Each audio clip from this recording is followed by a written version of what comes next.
Hello and welcome to another edition of Critical Q&A, the show where I answer your questions based on what you've left for me in the comment sections below of my Q&A videos, or you've sent to me by email at askchrisshelton@gmail.com. You can send me anything you want at that email address, and maybe I'll take it up here on the show.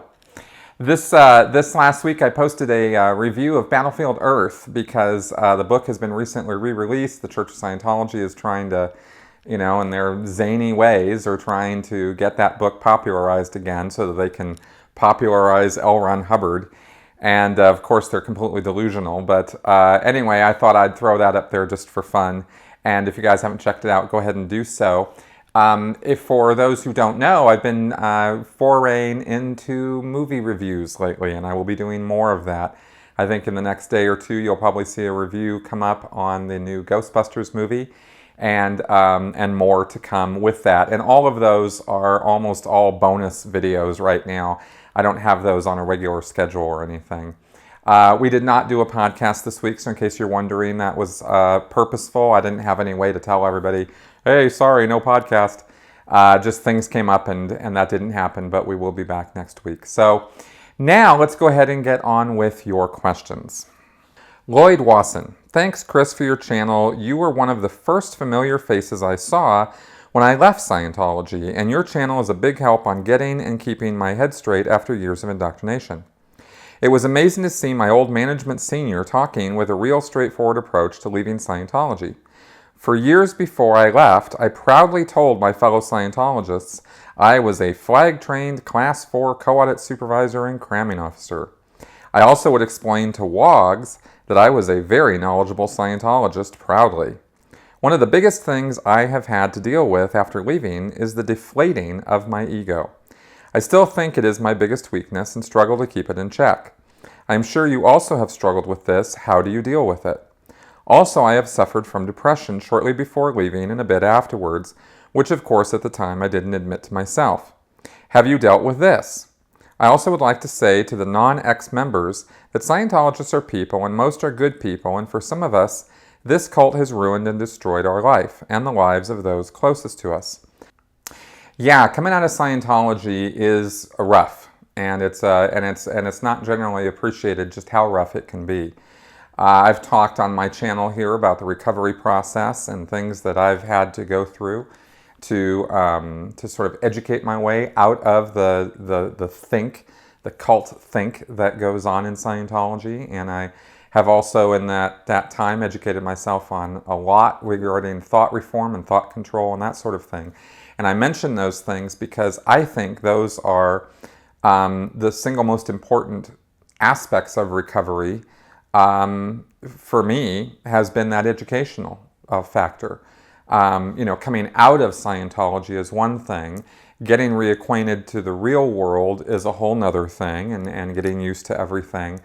But learning what happened to you and why it happened to you and how it happened to you provides you with a lot of ability to a lot of closure, a lot of ability to kind of end off on the bad things that were done and how they were done and why you fell for them.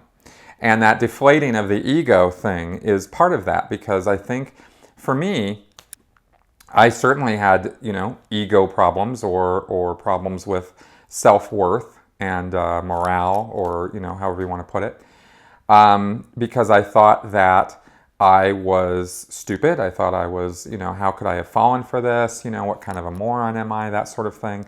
Yet at the same time, earlier, I'd had a very puffed up and inflated sense of self because of what Scientology's teachings tell you, that we're the chosen ones, we're the special ones, we're the ones who have the inside track. This is nothing unique to Scientology. Every destructive cult does this.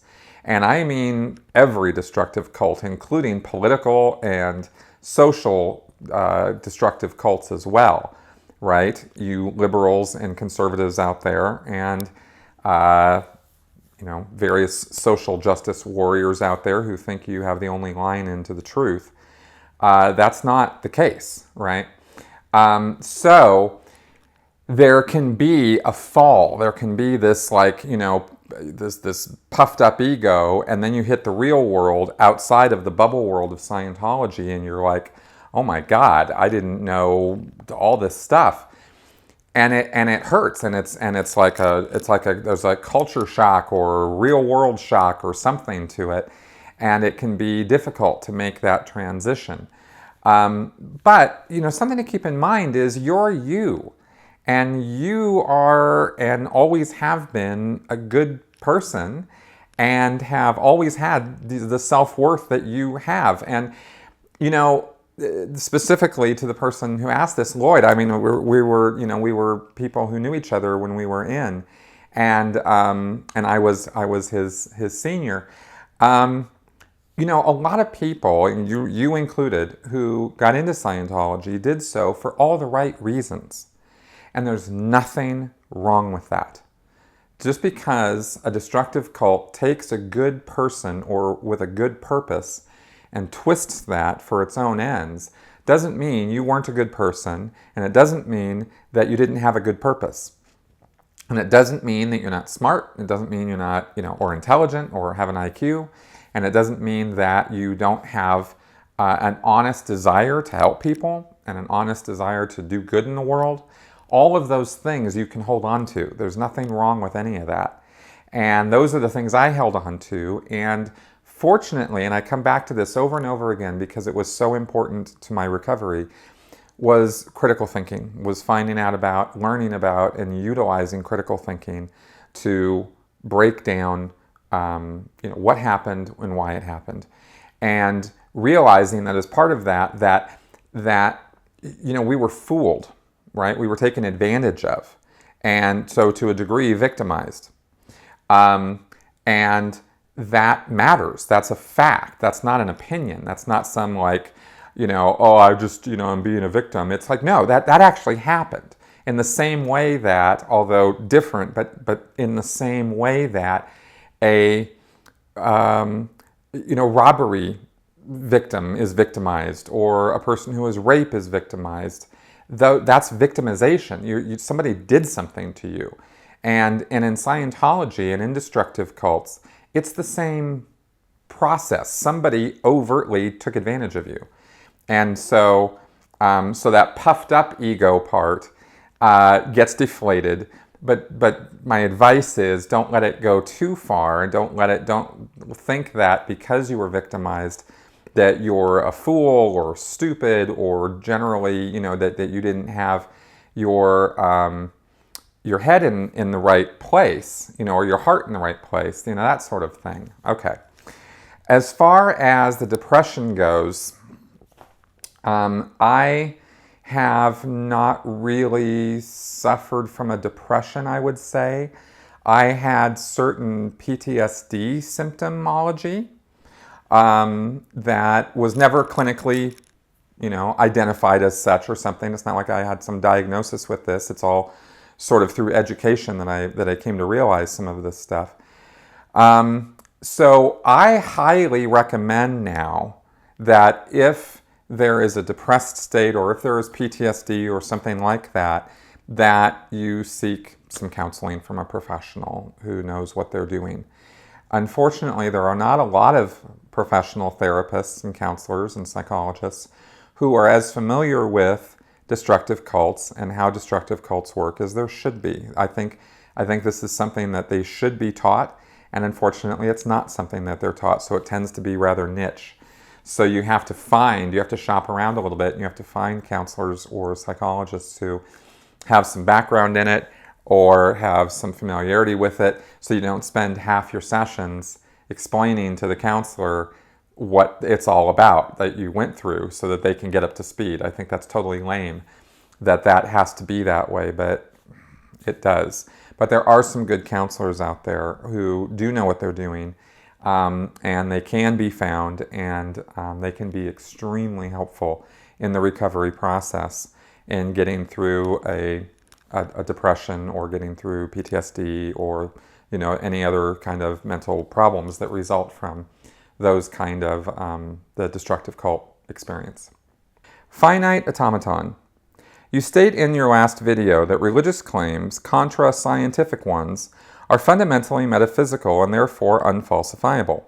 More specifically, you say that because religious claims are unfalsifiable, a position stronger than agnostic atheism, I don't know with absolute certainty but have no positive evidence to accept the claim, is untenable. I'd be interested to hear your thoughts on two objections to that line of reasoning. One, while I don't foreclose on the possibility that a theistic claim might be internally coherent, to date I have yet to see any such claim actually meet that standard. Far from being forced to admit that the claim might be true, if the definition of a god or gods is contradictory, how can anyone not reject the existence of such a logically impossible being? 2. Even if one is met, a theistic claim that has clear implications for empirical reality can still be investigated and falsified. For example, if someone claims that omnipotent, omniscient God X wrote Scripture X, and Scripture X says that the universe contains only one planet, we would have good cause to believe that God X doesn't exist. The vast majority of theistic claims involve a God who intervenes in people's lives, often miraculously, to deliver followers from disease and other undesirable facts of life. Since, however, there is no empirical evidence that believers are healed at a rate higher than non-believers, doesn't any claim that hangs upon such specific divine properties fall apart by demonstrable scientific evidence?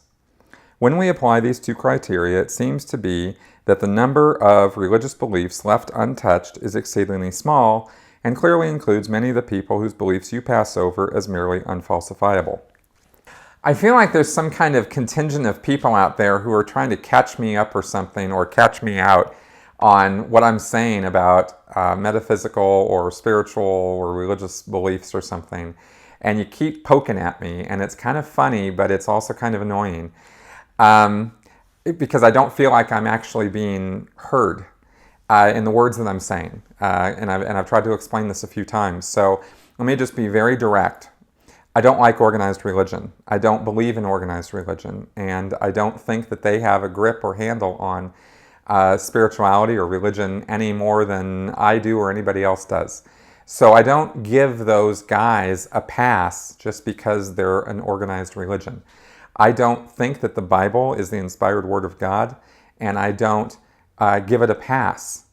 I think that there's all kinds of stuff in the Bible that's falsifiable, and I would beg you to please falsify it. Have at it. It's not a problem for me, right? Because I'm not, I don't, that's not the kind of belief that I'm defending or talking about or saying is unfalsifiable. If anyone, anywhere, makes claims that can be falsified, have at it, right? In other words, disproven. And there's a lot of claims made by people in organized religion that are very easily disproven with evidence and facts from history, from science. They're easy to show. Young Earth creationism, for example, the idea that the Earth is only 6,000 years old, is one of the most easily disproven things anywhere. And I'm not sitting here defending young Earth creationism when I talk about unfalsifiable claims. It is obvious that young Earth creationism is a total farce because we have so much evidence stacked up against the idea that the Earth is 6,000 years old that it's not even worthy of conversation. It's such a stupid idea. So that's not the thing I'm talking about when I'm talking about unfalsifiable claims. I'm talking about a spiritual existence. I'm talking about a life beyond this body. We don't know what happens when we die. We don't know if consciousness is something that is spiritual in nature or is just a brain. We don't know. We can't be sure. And that's the kind of thing I'm talking about. You can therefore have a freedom of belief to believe in something beyond yourself. That's having to do with life after death. Also, going backwards in history, we don't have the whole Big Bang thing nailed, and we don't know for sure where all this came from. And the idea that it just popped up spontaneously is unacceptable to me. I'm sorry, but it just doesn't make any damn sense to me. So I don't have an answer to that question, and neither does science. And because we don't have an answer to that question, and because science doesn't have an answer to that question, and is not anywhere really near an answer to that question from my knowledge and experience, I am free to believe that perhaps some force larger than ourselves created all of this. I'm free to believe that. That claim, that idea, that might be that way, is unfalsifiable. You can't prove that that's not true or that that didn't happen. And I'm free to believe that that may be a possibility. So that is what I'm talking about when I'm talking about unfalsifiable claims, is things like that.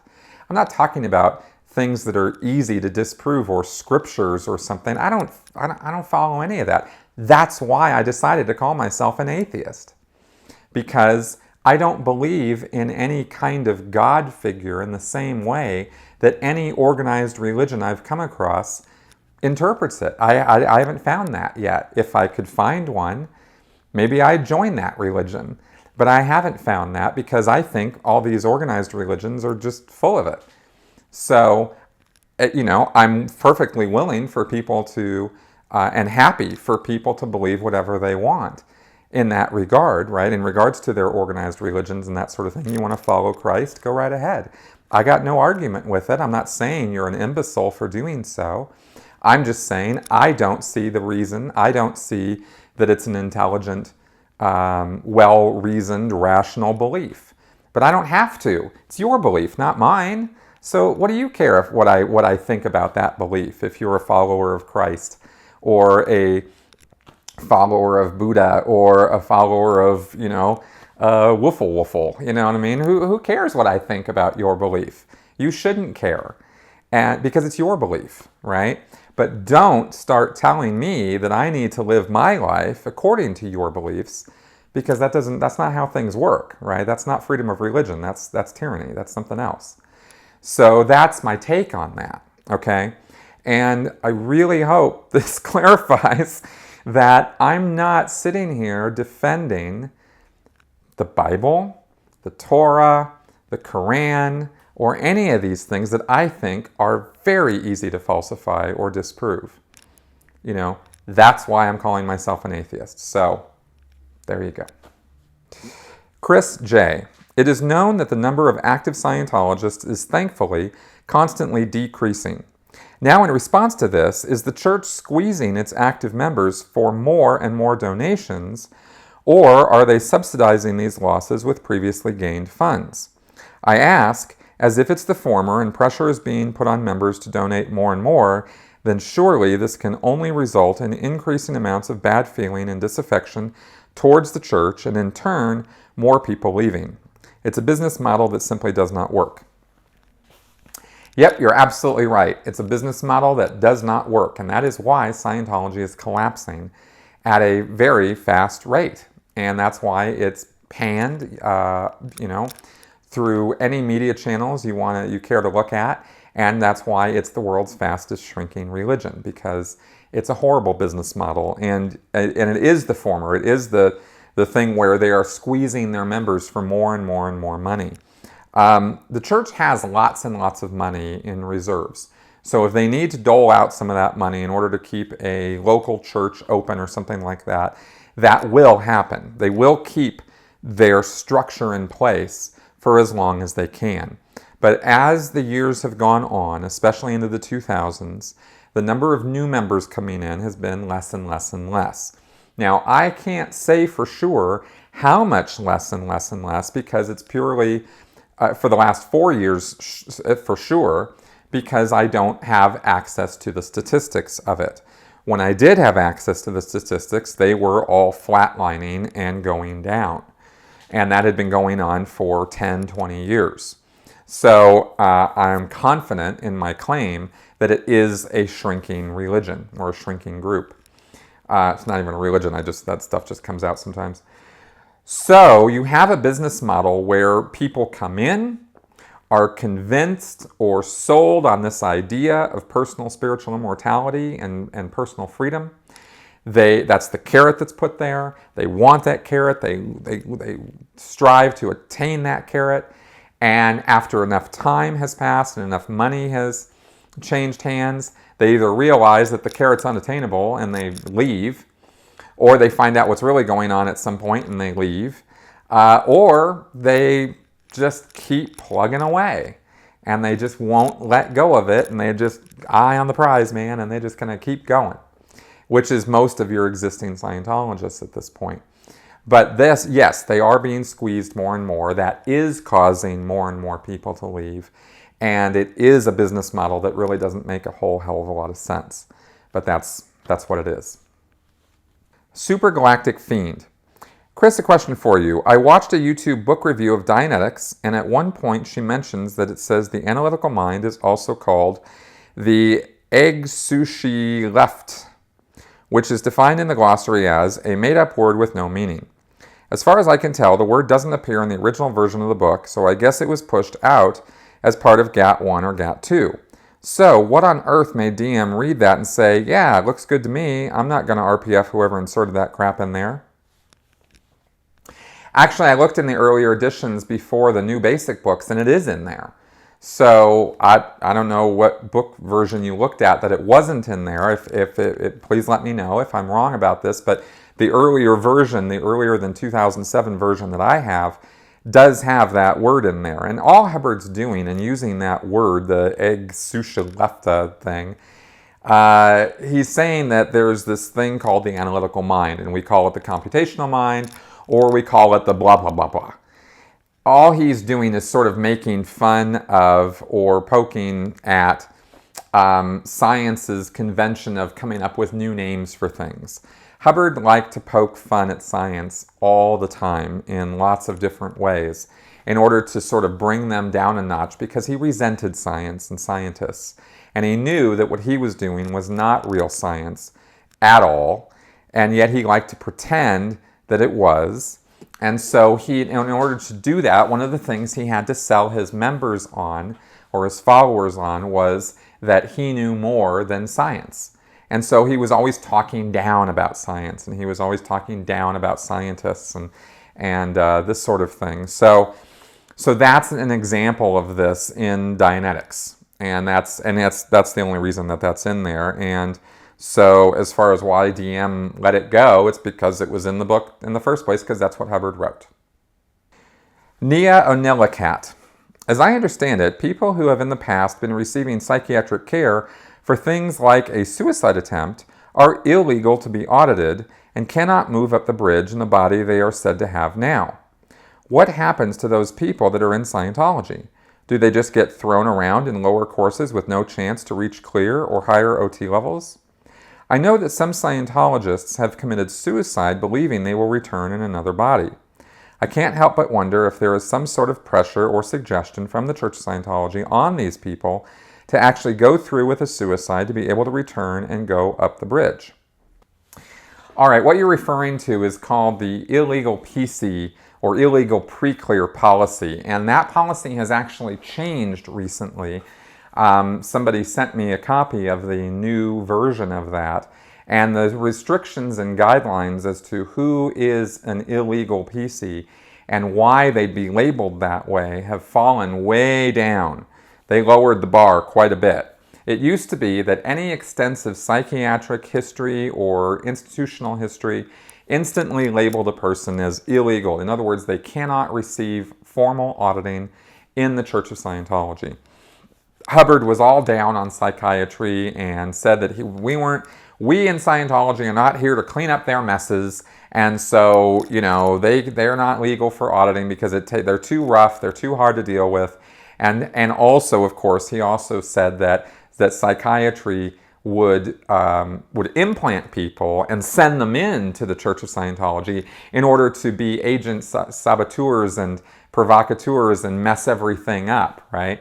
Like, he actually thought that psychiatry cared enough about Scientology that they were sending plants in to mess things up. If it happened once or twice, but please give me a break. It's just paranoia on Hubbard's part. So as a result of this policy, a lot of people over the years who had been prescribed Prozac or Zoloft or, whatever, were deemed labeled illegal PCs, and they couldn't get auditing. And so what was suggested to them was to do Scientology training. And so they would be, sold a lot of books and a lot of training. And then they were told to do what was called a petition, where they would write up, they would do this training. They would try to be good Scientologists for a long time and, pass out books and help out at the church and do their training and become auditors themselves and audit other people. And the idea was if you could show that you could do that and you could be a productive, contributing, helpful member of Scientology without getting auditing, but doing all this other stuff, then you could put a petition together and send it up to the high technical people in Scientology saying, hey, look, I've done this training, I'm a good person, I was on the psych drugs, or I had the institutional history, or I had the electric shock treatments, but I've done this and this and this in Scientology, which proves that I'm a really good person, so can I now get some auditing, right? Sometimes, and it was totally arbitrary, sometimes these petitions would get approved, and sometimes they would get rejected. And it was all a coin toss, really, as to what mood the high technical people were in that day as to whether the person was going to get approved or not. Money was also a factor. If you had a person who was deemed an illegal PC, but they were donating, hand over fist amounts of money, hey, suddenly they're not so illegal anymore. And a good example of this is actually Bob Duggan, who is one of the single most, in fact, I think he's the single highest donator to Scientology ever. Like, the guy's given over millions and millions and millions of dollars. And I noticed that he's been doing Scientology services. Well, he used to be an illegal PC. So, I guess money talks, right? Now, like I said, they changed that policy recently to lower the bar because, of course, in the modern world, so many people have been given psychiatric medications or psychotropic medications, even if it was prescribed by a medical doctor, that Scientology was faced with this problem of, wow, we got so many people coming in here who have had this background of this, and we can't audit any of them. So the policy just became untenable, and so they lowered the bar. And now it's not even a matter of technical review, it's a matter of OSA, the Office of Special Affairs, are the ones who determine whether a person is or isn't okay for auditing, which has made it, again, purely a political tool within Scientology's ranks. So that's how that goes.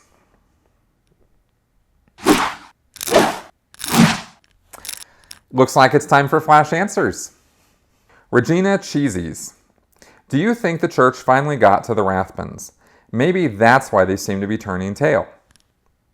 No, I don't think that. I have no reason to think that, and I don't think that Marty Rathbun would ever go back to Scientology.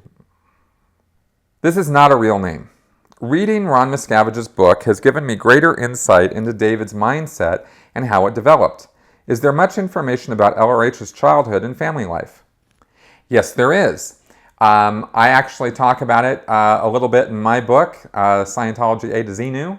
So you can, there's a whole chapter about L. Ron Hubbard and his life, and you can get my book and check that out. I had to plug that, of course. But if you really want the real deal on Hubbard's childhood and a real tour de force biography of the man, you absolutely cannot pass up Russell Miller's Barefaced Messiah. That is the book of books on L. Ron Hubbard's life. So Russell Miller, Barefaced Messiah. Check it out. Sebastian C. I would like to know if it might be possible you get, and already have answered, questions that came directly from OSA they sent to you for the reason to get you into a trap. I hope that you get what my question is about because of my bad English. Well, I guess OSA could be asking me questions, but I really don't know how their questions would trip me up. I'm giving honest answers from my own experience and knowledge base, and that's kind of what I'm doing, so I'm not really sure how they could ask me some kind of trick questions unless I, got tricked up somehow and somehow said something I shouldn't say, but I don't think I've done that so far. Yeah, so no, I don't think that's been a problem. All right, folks, we've reached the end of another of our episodes. Thank you very much for watching. Please leave any comments, criticism, feedback, whatever questions, of course, in the comment section below, or send them to me by email. If you find my channel of use to you, educational, informative, entertaining, which it's supposed to be all of those things, please consider throwing some love and support my way, either by using the donate button on the home page of my channel, or consider an ongoing support of my channel through my Patreon campaign. Thank you very much, and I will see you guys next week.